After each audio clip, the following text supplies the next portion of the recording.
So good day, sir. Good day, everyone. I am Cadet Caparal, and we are the Group 2, and this is our Prelim assignment week 4. So for the learning objectives, at the end of the lesson, the students will be able to discuss and enumerate the proper procedure in mooring and anchoring. So procedures for safe mooring. Mooring and anchoring operations are one of the critical and hazardous tasks routinely carried out on ships. Mooring arrangement, the requirements of mooring equipment, and local weather conditions differ from port to port. Careful pre-planning before any mooring operation is therefore essential. In the past, many fatal injuries and even death of crew being reported due to unsafe mooring practices on board. Good day, sir. I'm Cadet Carlo. I'm here to present the fifth slide for reporting. Procedures for safe mooring. The mooring operation gets out of control. It may lead a vessel to collide with other ships or severe contact damage to shore structure and resulted in a considerable claim to the ship owner. Thus, it is of great importance when conducting any mooring operation to make a comprehensive risk assessment and follow specific steps to ensure the safety of all those doing the operation. Good day everyone, I am Cadet Korea. So in this slide we have here the deployment and monitoring of moorings. So the master should ensure that mooring operations including interaction with tugs are carried out carefully and the following items are appropriately addressed.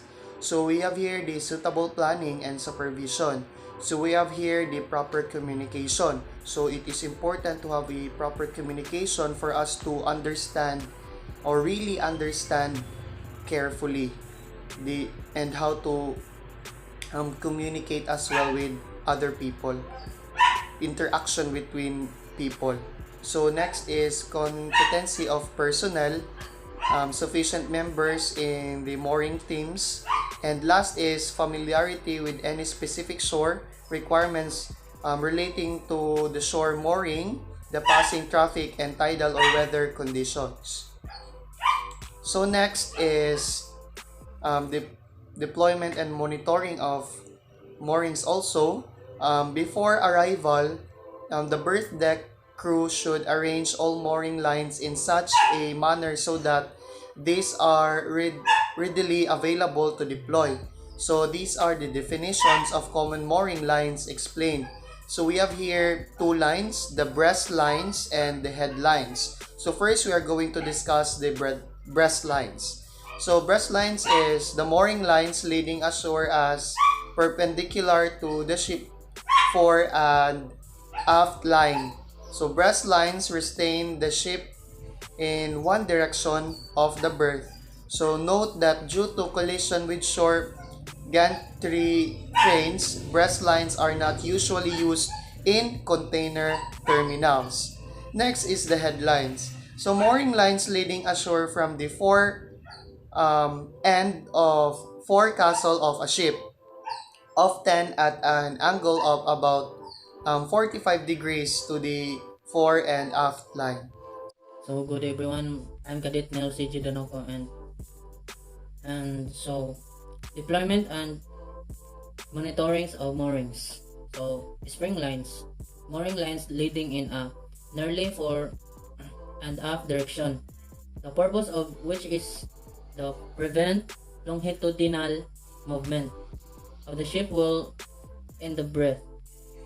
So spring lines restrain the vessels into directions. Head springs prevent forward motion and back springs aft motion.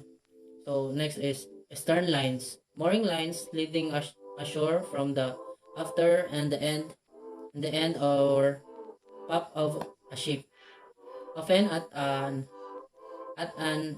angle of about 45 degrees to the fore and aft line. So good morning, I am Cadet Edwesa. So The safety of crew during mooring operations. The company's risk assessment procedure shall be utilized to ensure that during all anticipated mooring arrangements and equipment use, the safety of crew is ensured. As the ship moves near the berth, all mooring equipment need to tested for appropriate working condition. So, a mooring operation, risk assessment should always be carried out. Also, communication between the mooring team is a key part of safe mooring procedures. The mooring team should always be wearing the proper personal protective equipment or PPE. This should be verified by the person in charge. So, tanker vessels engaging in different mooring patterns should be particularly careful with the mooring arrangement and preparation on board with particular emphasis. Number 1. Use of remote control position for operating winches where applicable. 2. Clear layout on deck prior operation. Hey guys, I am the Cadet Sarkosa and here to report for our group, which is number 2. And in continuation for the safety of crew during mooring operations, here's the third one. The use of proper personal protective equipment or such as the PPE is very important. The fourth one is the identification and monitoring of dangerous zones during mooring operation. So during operations, we need to assess the situation before executing any command from the bridge. And last, or the fifth one, is the quick and close communication between stations. So tanker vessels engaging in different mooring patterns or arrangements should carry out a formal risk assessment for each type to assess and minimize the crew associated with the operation.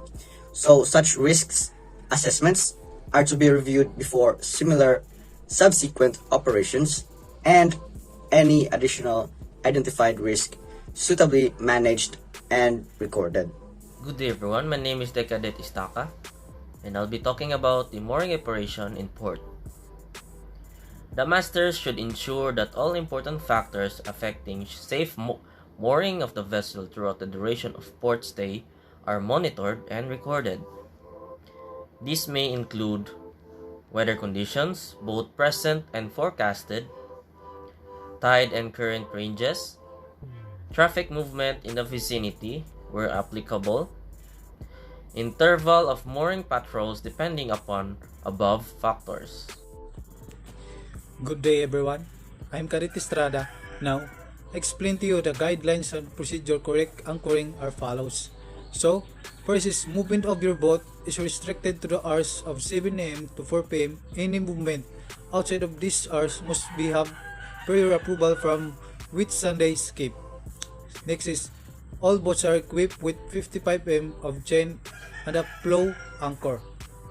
Next is, do not anchor where the water depth is well less than 4 meters at low tide of above 15 meters at high tide.